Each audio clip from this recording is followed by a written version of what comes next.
Welcome to Prep Central, New Mexico's premier high school sports show. This show is presented by Western New Mexico University.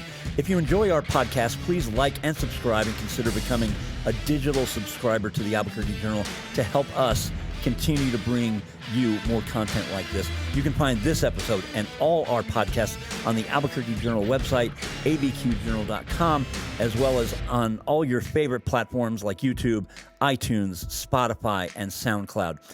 See the show notes for a discount on a digital subscription. We hope you'll consider that. Thank you for supporting the Albuquerque Journal, New Mexico's leading local news source. Hey, everyone. I'm James Yodice from the Albuquerque Journal. We have two podcasts this week. I am here to promo the first one. We're talking, me and Adam Deal are talking about the girls' state basketball tournaments.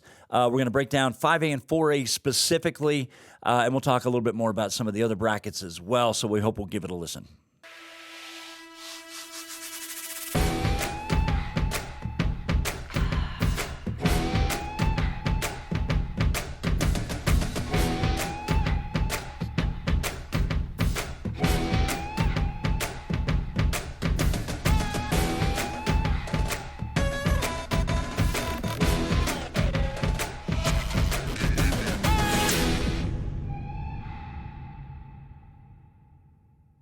Hi, everyone. Welcome to Prep Central, the Albuquerque Journal's high school sports podcast. I'm James Yodice, the high school sports editor at the Albuquerque Journal. Welcome. Special week this week. There are going to be two podcasts. I have a guest in studio, Adam Deal. We'll talk more about Adam here in just a second. We're doing separate podcasts today, one for the girls' state basketball tournament and one for the boys. So Adam and I, we're going to delve into all these brackets, and we'll get into some of the specifics. You know, first round begins, as you're watching this girls podcast, the girls' first round begins on Friday. Then we move here to the metro area starting next Tuesday. And if you're watching this looking for a boys podcast, that will be done separately. So this week we'll have double podcasts. We're going to have a lot of fun with this. As always, we thank Western New Mexico University for sponsoring the show. We appreciate their support and their contributions. So without further ado, I'm going to bring in Adam Deal. Many of you know Adam. Adam is very visible here in the metro area. He is the voice of New Mexico United. Adam calls a lot of Cleveland High School football games and home basketball games. And Adam also co-hosts an afternoon show on 101.7 FM, The Team, with Joe O'Neill, a guy I went to school with. Adam's a Rio Rancho guy. I'm a Cibola guy, so we're going to try and behave ourselves here today. True rivalry. Yes, right. Before Cleveland, before Volcano Vista, Correct. It was Cibola and Rio Rancho. Yes. Yeah, those are the two that hated each other. And, of course, before Rio Rancho, Cibola hated El Dorado. Before there was a La Cueva. We all... And I'm sure, you know, there'll be more split off here, and then it'll keep going. It'll when I was a senior at Cibola, which goes back to 1984, El Dorado was the team that you wanted to beat. La Cueva was still a couple of years from even opening. So back then, we all were chasing El Dorado. They were the team up there in the heights, up there on the hill at the top of Montgomery, and that's who we were chasing. Then La Cueva came along and took all the burden off of El Dorado because everybody quickly learned to hate La Cueva. Whether you were in the heights or on the west side or in the valley, it didn't matter. Everyone learned to hate La Cueva. Changed. Yeah, Lots I know. changed. So, Adam, thank you for joining us. Yeah, so we're going to talk girls first. Yeah. And we're going to start right at the top. Look, it's no secret Sandia and Hobbs, or Hobbs and Sandia, however you want to arrange them. These have been the two best teams by far, by a mile, in 5A girls basketball. You know, they opened the season against each other. This goes back to November 23rd when we were still into the football semifinals. And Sandia beat them here in Albuquerque, I think 53-48. That is Hobbs' only loss. They've won 26 in a row since then. Sandia is also 26-1. They had the one setback at home. It's funny, they both lost their one game in the same gym. Sandia lost at home to Kirtland Central in the semifinals of the Metro tournament, and Kirtland really worked them that night. So we have these two teams, and we'll talk about a couple of other teams as well. But why don't we start here? Sandia's playing great basketball. I saw them play La Cueva the other night. They looked really good, scored the first 20 of the game. Hobbs has been the best team outside of that loss to Sandia. Look, Hobbs came in and won the Metro tournament, beat Kirtland Central handily in the final, which is hard to do. Hobbs has been playing the best basketball since the start of the calendar year. So give me your perspective on this. To me, it's hard to look at this bracket and find any other team that's going to get in the way here of having these two play each other. Yeah, well, look, it's obvious it's a two-team race. Now, upsets happen, and that's why you play the games, and that's why it's March, and I love it. I love all of that, but it's more of a two-team race than I could remember on the girls' side. Like, there's a couple of times where it happens where, like, we think these two teams are going to meet in the final, Volcano and Hobbs, a couple of these last few years. And, it's funny because I was talking with San Diego head coach Lee Koenig the other day, and he was telling me, there was a year where when they won the state championship, it was his first title where they ended up beating La Cueva in the championship, and they were like, I think, a 6 or 7 seed, you'll know, James. And it was two teams that weren't supposed to make the championship, made the championship, and everyone got upset. And is that going to happen? Like, it would be so far-fetched. So I can't see a world where these two teams don't meet in the finals. Like, it would have to be an exponential upset. It really would, because they're both far and superior, Sandia and Hobbs, from everybody else. And you talk about star power, and obviously Sydney Benali with Sandia, and you look at Hobbs is the deepest team I think I've seen. Right down like the line. It reminds me of Volcano a few years ago, with Natalia Chavez and Bates, and a really loaded team. That's what it reminds me of, because they could score 1 through 7. Even off their bench and at any time. So there's not one person on Hobbs that you have to hone in on, and that's why I think Coach Carpenter and these Eagles are the number 1 seed. I mean, their only loss, you mentioned, to Sandia was start of the season in Sandia, very tight game, so you can't really look at that, I don't think. And Hobbs, I've been following these kids since they were 8th graders, kids like Brett Clay and Kendall Cunningham, for example. They've got guards they can score inside. They're a veteran team. They have no apparent weaknesses. The one advantage I think they have over Sandia is I think they have more kids that can score the basketball and have more different ways to score it. Now, look, Sydney Benali, who's going to BYU, Sydney's just such a special talent. Sydney, it's not just that she can shoot the 3. It's not just that she has a good mid-game.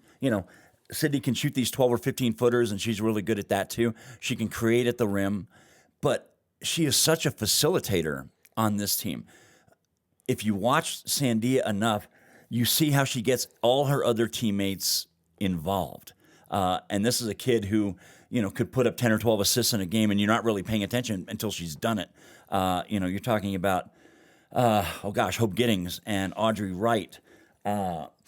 Randall, their bigger kid, Chloe Brown, Danny's daughter who can shoot it, her younger sister, Kaya. Sydney can get the ball into a lot of other people's hands when teams collapse on Sydney or throw an extra defender at her. She has such great court vision. Man, she has such a knack for finding that open player, whether she's kicking it out on the perimeter or whether there's a player open underneath. And, she brings so much to the table, and Hobbs knows this. I mean, they've played this team, so they know this. And Sandia's a veteran team. Look, Sandia won state last year, beat Volcano Vista in the final. Returned just about everybody, too. And Sydney scored, I think Sandia scored 48 points in the final, if memory serves, and Sydney, I think, had 30 by herself. I mean, she was just magnificent. Yeah. So Sandia's got a lot of kids that have hoisted a blue trophy. The thing is, so is Hobbs. A few of these kids on this team have won state with Hobbs as younger kids. So you're talking about 2 veteran teams, and I really hoped we were going to see them in the final at the Metro tournament until Kirtland came in and beat Sandia. Which we'll talk about Kirtland. Yeah, we'll talk about them. So we didn't get that game in the Metro tournament. And as I'm looking at the bracket, look, there's some other good teams out there. Look, Mayfield's a 3 seed. I've seen them a couple of times. They can't beat Sandia. Sandia's already beaten them anyway. Sandia went down there and played them early in the year and beat Mayfield. On the top half of the bracket, you got like Farmington, a 4. I've seen them. Good team. Albuquerque High, 5 seed. Another good young team. And they're Albuquerque High is fun to watch because they're a team with attitude. I would describe them. They're young. Diego Pavia's little sister. They fit the Bulldog City mentality very right. nice. Look, Diego Pavia's little sister, Abby, is an 8th grader, and she's phenomenal. And believe me, she's got that same fire that Diego had. If you watch her, she is very. She can be very animated. Good young team, really good young team. Farmington, I like this team, but they're lesser than what some other Farmington teams of the last 3 or 4 years have been. Yeah. So these teams are in Hobbs' part of the bracket. Hobbs beat Farmington this year by, I think, 65 points early in the season, which had to be a fluke. There had to be some explanation for that.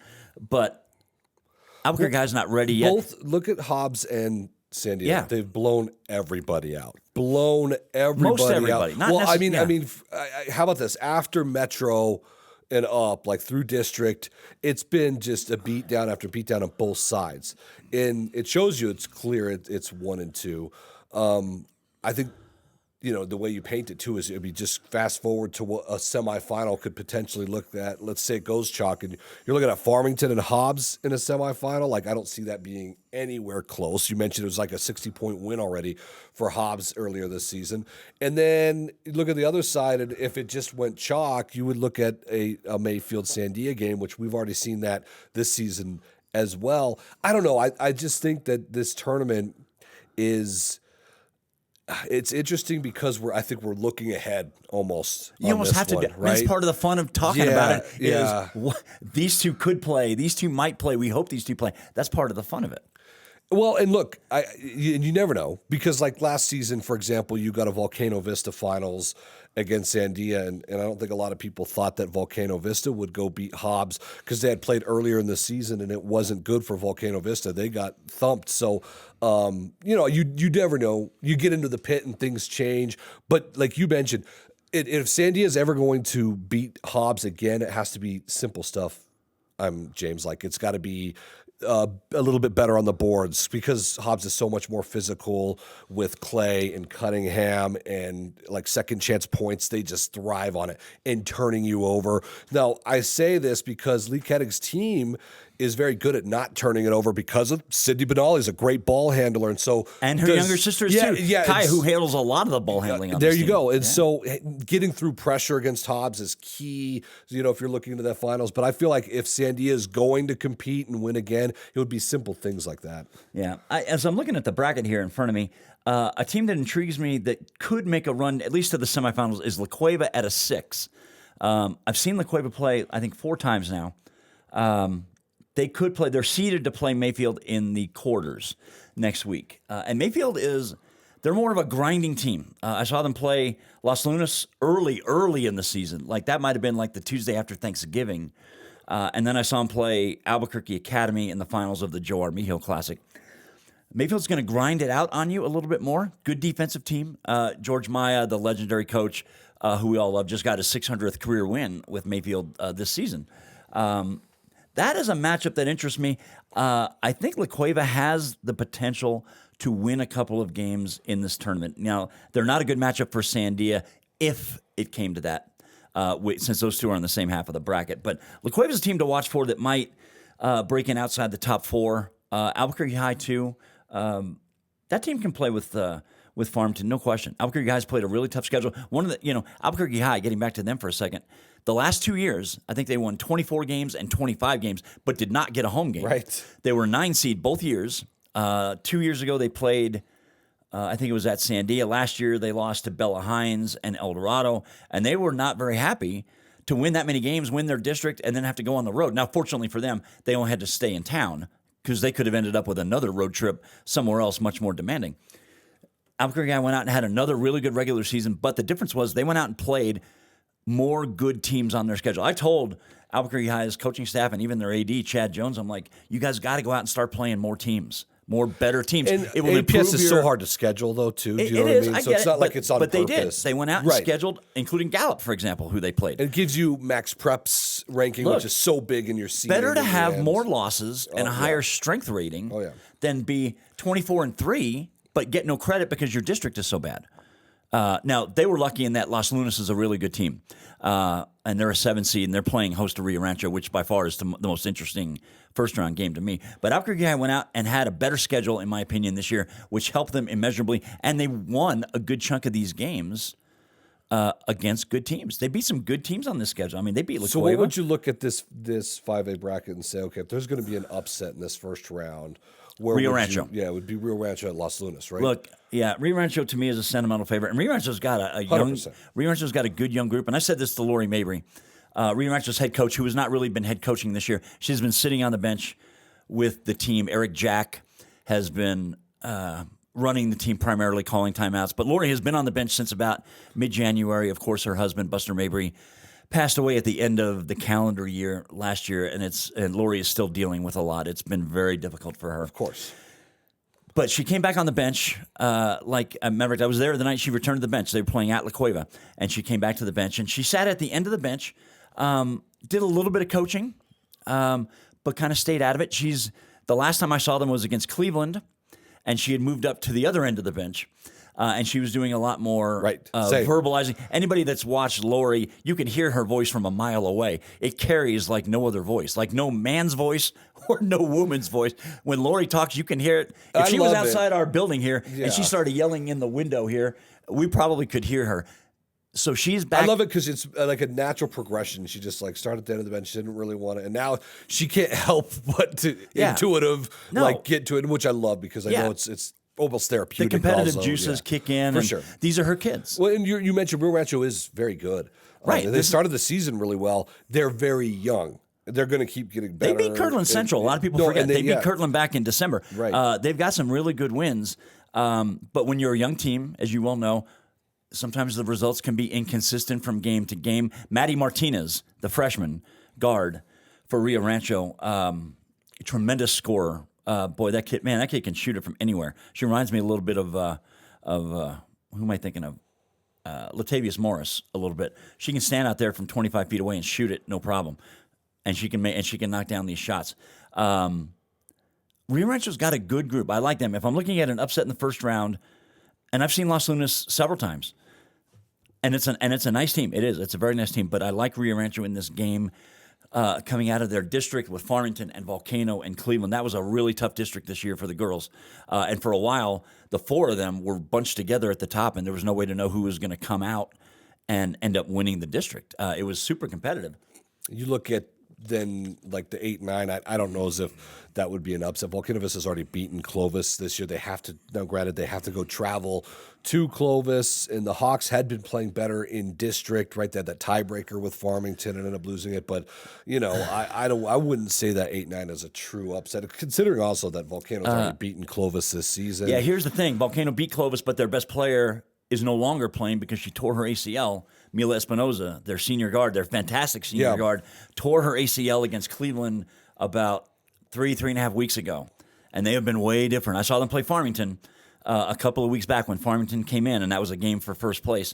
And you could just see, and even Farmington coach Tom Adair told me they specifically went out and pressured Volcano, their ball handlers, because Mila Espinoza was not there, and they knew how skilled she was handling the ball, bringing the ball up the court, handling pressure. She was not there. Farmington attacked Volcano's other guards that were handling the ball, had a ton of success turning them over, and Farmington ended up winning that game. So, yeah, Volcano was beating Clovis, but this is a different-looking team. So I think I would lean Clovis in this game because of that reason. Now, having said that, Lisa Villarreal, as we all know, is practically a savant. Lisa. Don't count them out. Right? If you're talking about, you giving her a week to get. I mean, they lost in the semifinals of the district tournament to Rio Rancho last Wednesday. 6 days ago, it's Tuesday, March 4th, as you and I sit here. They lost last Wednesday to Rio Rancho in the district tournament semifinal. So now you're talking about giving Lisa 9 days. Of course, she didn't know they were going to play Clovis until Sunday, but they have rest, and she's got a week to come up with something, and Lisa is just super smart. I mean, her basketball IQ is as high as anybody's out there. So Lisa is the X factor here, and she may have something special or different or unique for Clovis that they didn't show them the first time, that maybe they have to show them something different because Mila is not there. I still like Clovis a little bit in this game. Now, of course, the problem is the winner of this game ends up playing Hobbs anyway, which is a tough task. But I don't like Volcano. Rio Rancho at the 10 is the team I'm looking at. I know if we're looking at teams that might have an upset in the first round. Cleveland has to go to Farmington in the 4-13. Very familiar, obviously, with Farmington is in district. A couple of those games were tight. I still don't think. I mean, it's possible, obviously, but I think obviously Farmington has a lot of the weapons. Cleveland is so up and down this season, so it just depends on how that goes. But I guess the familiarity is there. I looked up a stat, which is crazy. I thought that teams that play teams for like the third time, it's hard. There's a saying, it's hard to beat a team 3 times. It's hard to beat a team four times. It's actually inaccurate. Like in high school basketball. At the high school level, yeah. In high school basketball, actually, the study was done, and I forget the source on this, but in the last decade, basically 70% of the time when you meet a team that you've already beat twice, you win the third time. So it's not like it's like this. I think it's just a saying that we like to say is, it's hard to beat a team 3 times. So, I mean, obviously Farmington will still have the edge. Coach speak, man. Yeah, In my job, man, I hear so much coach speak, and I know it the second it comes out of a coach's mouth. And I almost immediately tune them out until they finish talking, and then I'm ready to ask them another question because they haven't said anything that I'm interested in other than they're giving me a coach cliche. And Greg Brown, I bug Greg about this all the time, and I love Greg to death. Greg's awesome to talk to when he's away from basketball.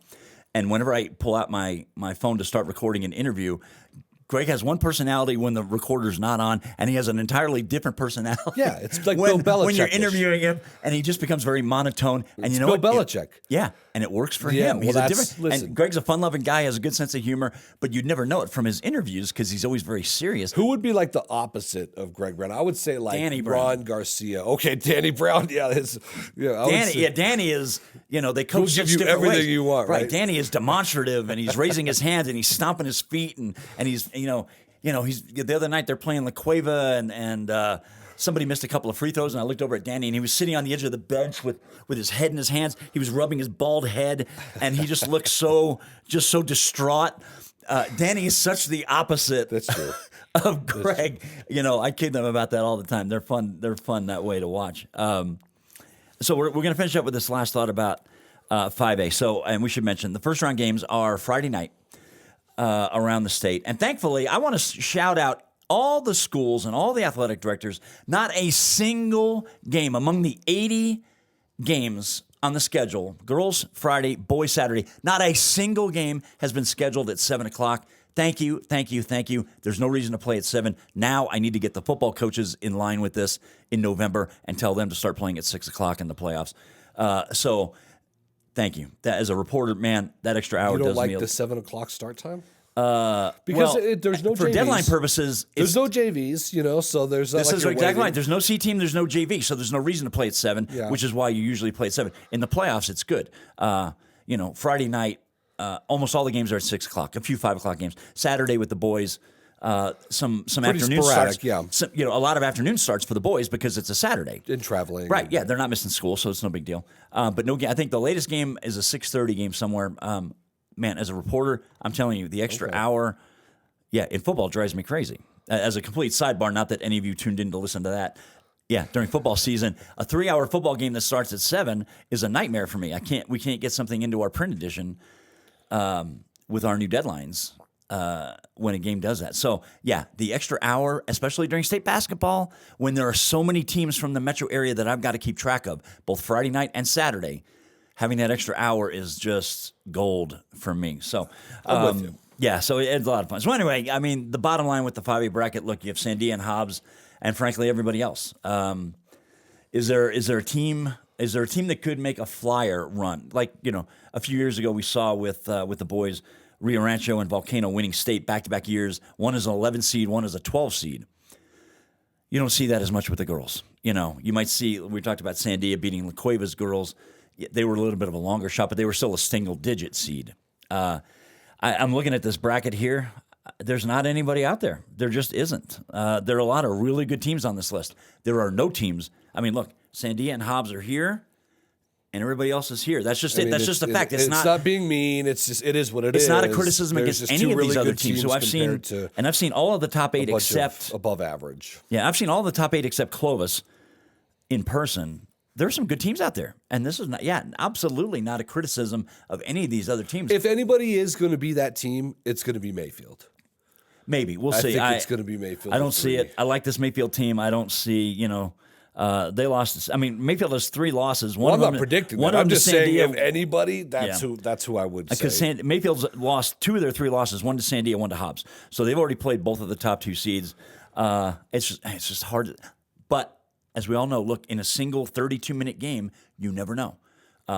You get crews. I always think this is one of those X factors. Officiating crews come in from all around the state, and they end up doing covering teams they've never seen in their region. If you get a crew calling a tight game, you can get a couple of key players into foul trouble, and you can change the entire trajectory of a game. Yeah. If a team, and we're going to talk about Kirtland in a second about this. You can get a team into foul trouble. You can get a couple of key kids into foul trouble if a crew's calling a really tight game, and some crews are different. Some crews will let them play a little bit. I like that.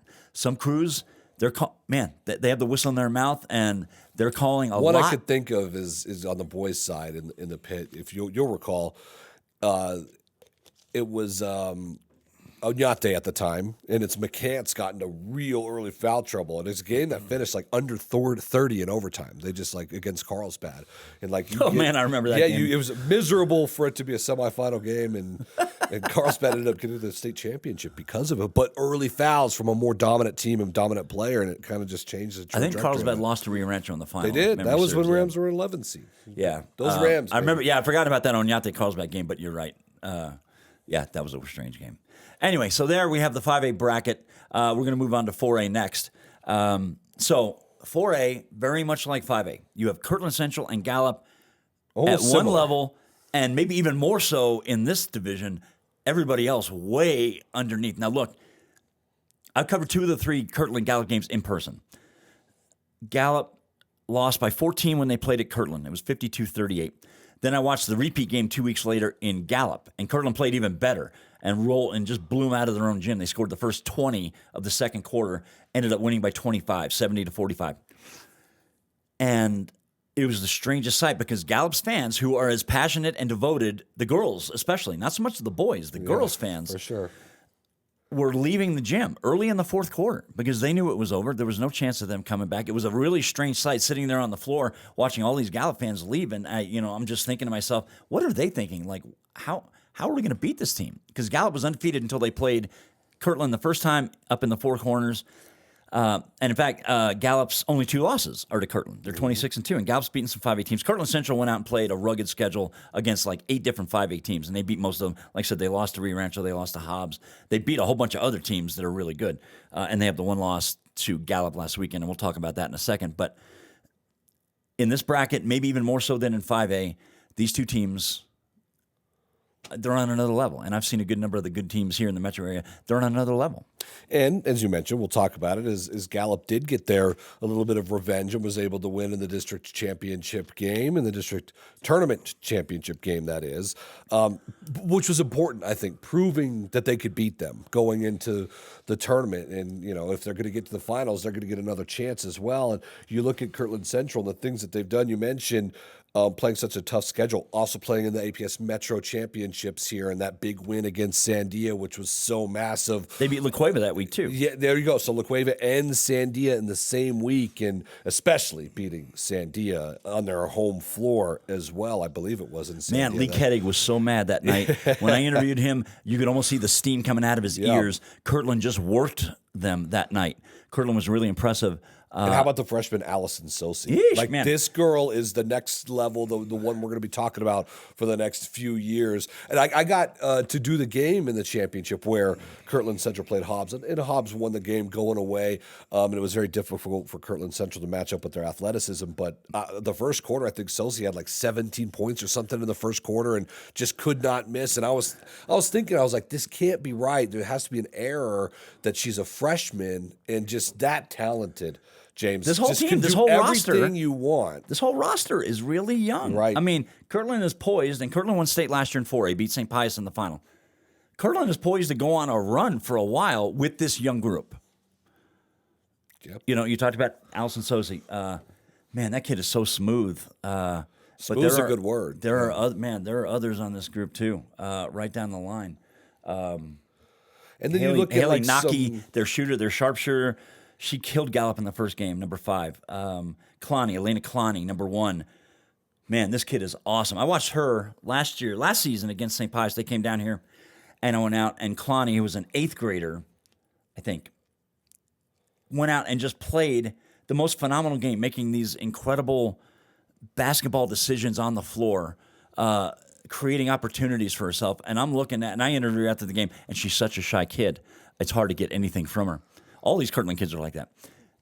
And I just thought, I was just amazed. I'm watching and I'm smiling, and I just thought, yowza. And this whole roster was so young, and they still are. Yeah. They've got virtually no seniors on this team whatsoever. So I didn't mean to interrupt, but I wanted to point that out. Exactly how where young I was going with that is. How young Kirtland's roster is, and they just play. They don't play like that. What you said too, I think their schedule playing so many 5A teams. Eight 5A teams. Good 5A teams, and only losing to two of them.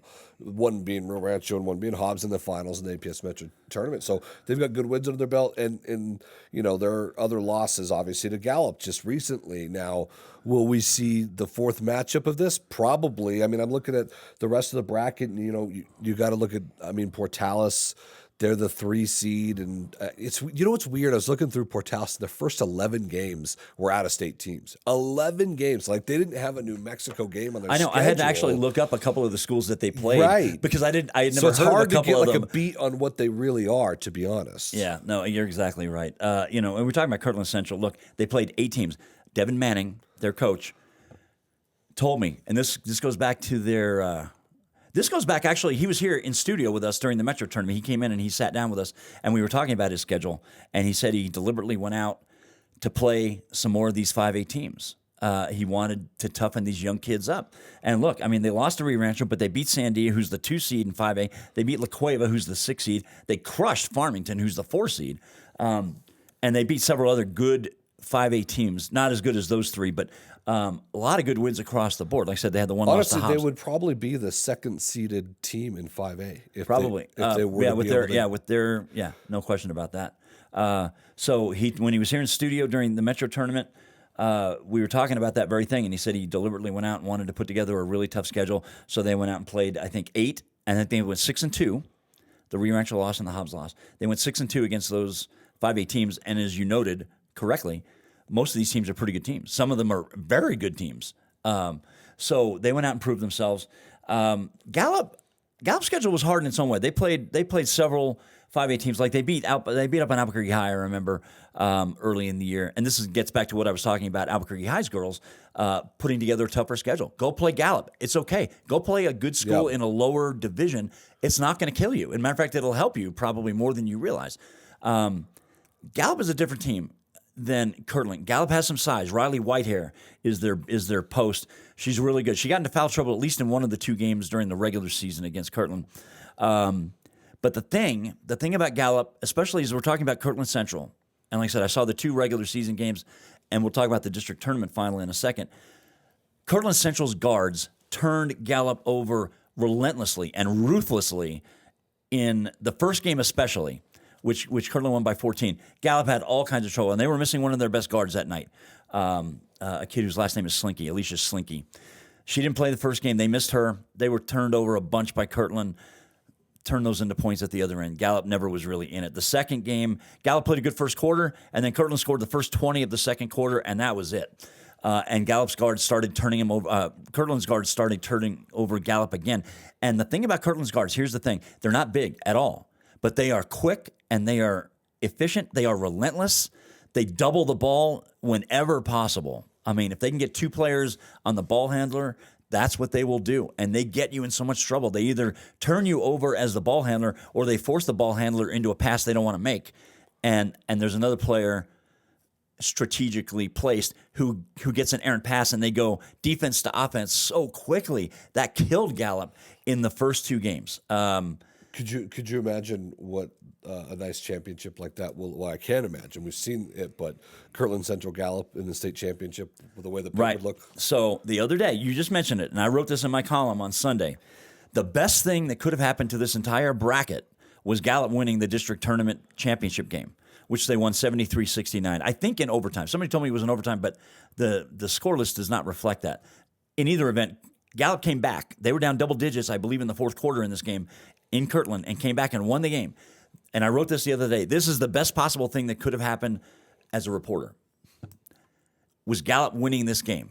And I was thinking about those fans who walked out of Gallup early that night in the regular season game in early February, and those fans were leaving. And I even wrote in my story that night, I'm like, I wonder what these fans are thinking. Like, how do we beat this team? So now they go to Kirtland, they beat them in the district tournament final, and now everything gets changed. The tone of a possible championship game between these two which would be March 14th if it comes to that, changes completely. Now Gallup's fan base, which is huge and loud and passionate, now these fans They'll be there. Now these fans see this win over Kirtland and they think if we play this team again on March 14th, 100%. we are gonna have an army. Be there anyway, but I get what you're saying. It adds to the excitement it ratchets up the energy level by a couple of notches. Now that Gallup's fans have seen this, now they see Kirtland is beatable.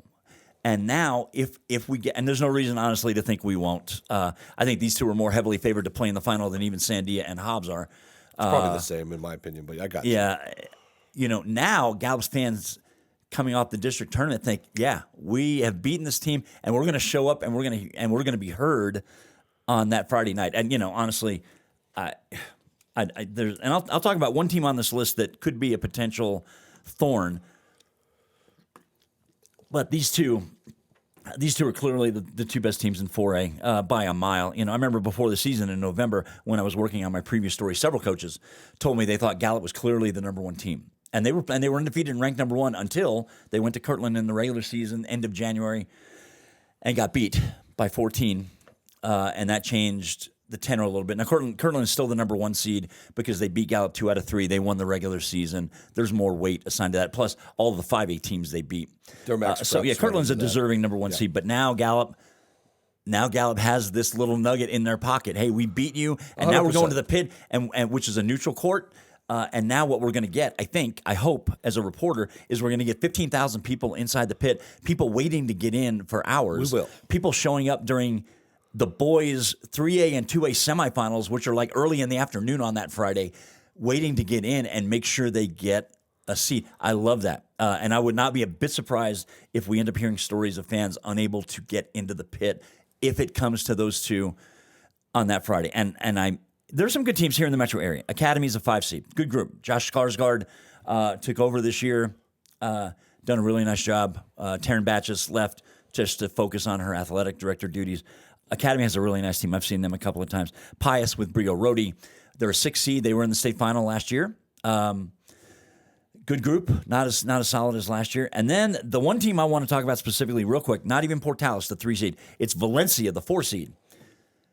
When Valencia played Kirtland in the regular season, Valencia only lost to them by 8. Valencia is one of those teams. I saw them play Pius once. They're one of those teams. They've got good guards and a couple of really good guards. So they have the type of team, not predicated on size. They have the type of guards led by Jaden Montoya, who's one of the best 4A players in the state.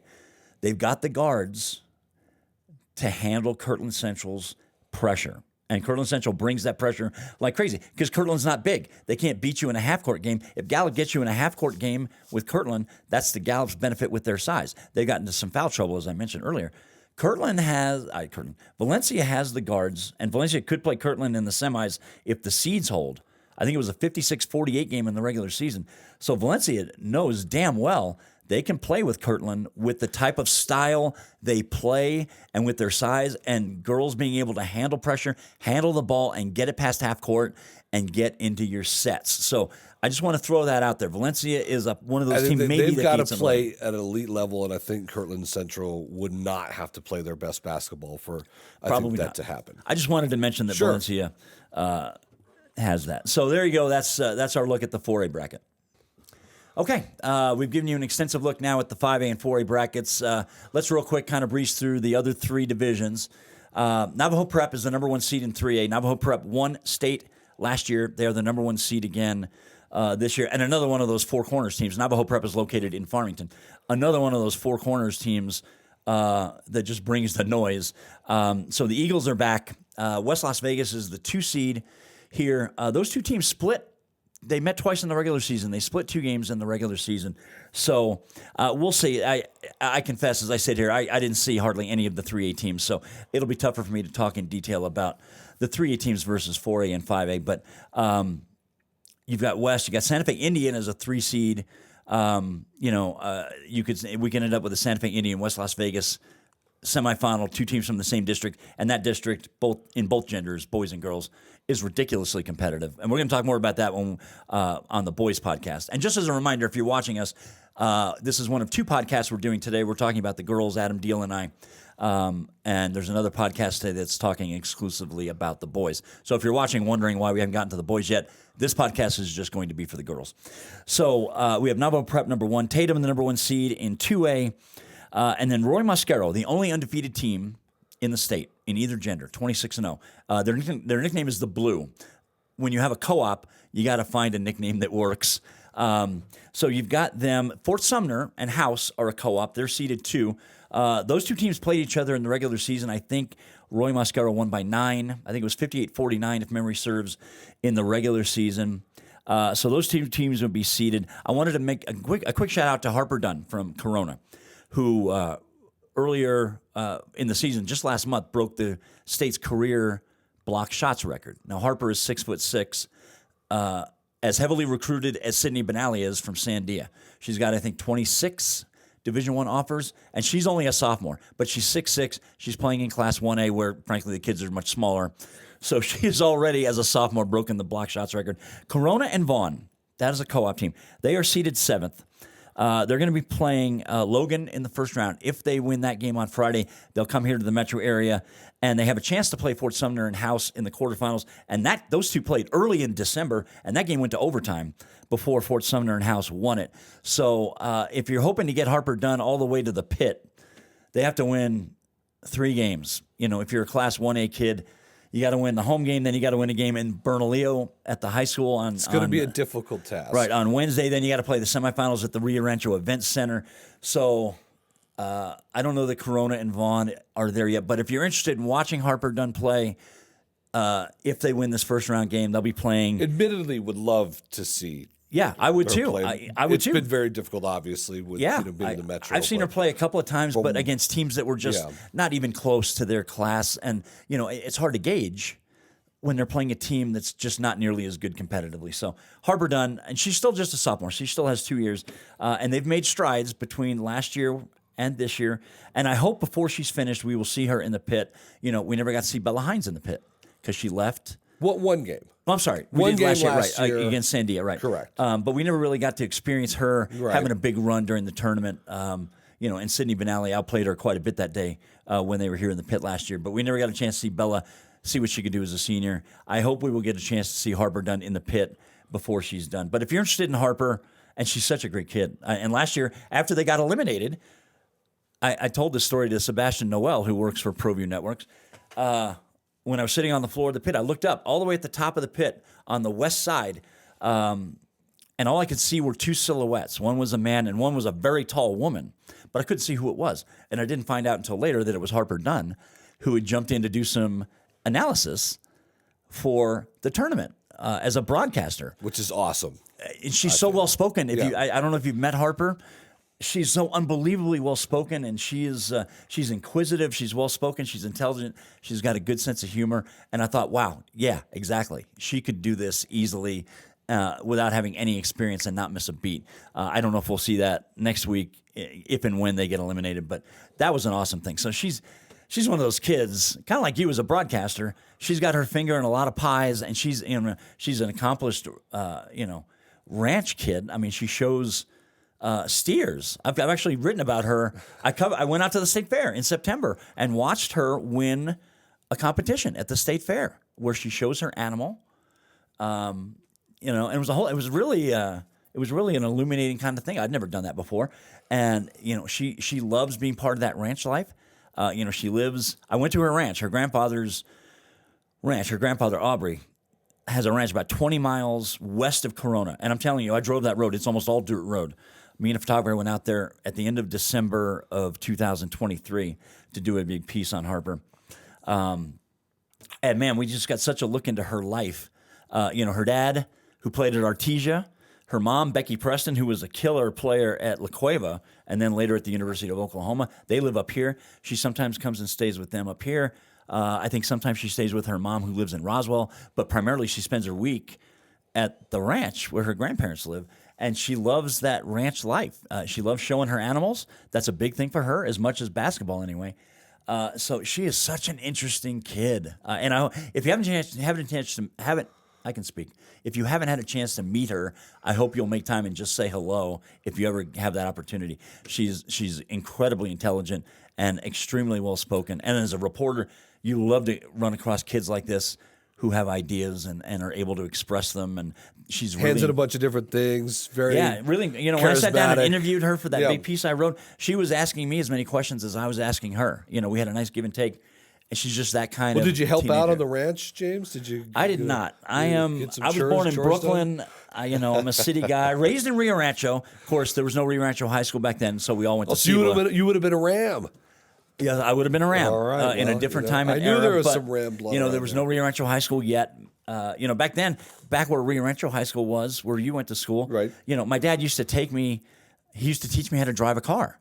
Because back then, all those Dirt roads out there were dirt roads, Right. completely vacated. Yeah. I don't know how those roads even came to exist. That's where he taught me how to drive a car because there was nobody around. And if I run off the road, it was just into some weeds. So, back then when Rio Rancho was tiny, when 528, if anybody remembers this, was like 2 lanes coming in and out. Can you even imagine 528, 1 lane each direction going in and out Miserable, of town? yeah. It's crazy. So anyway. That is our look at the girls' brackets. Once more, the girls begin on Friday in the first round. 40 games, first-round games, 8 in each of the 5 classifications.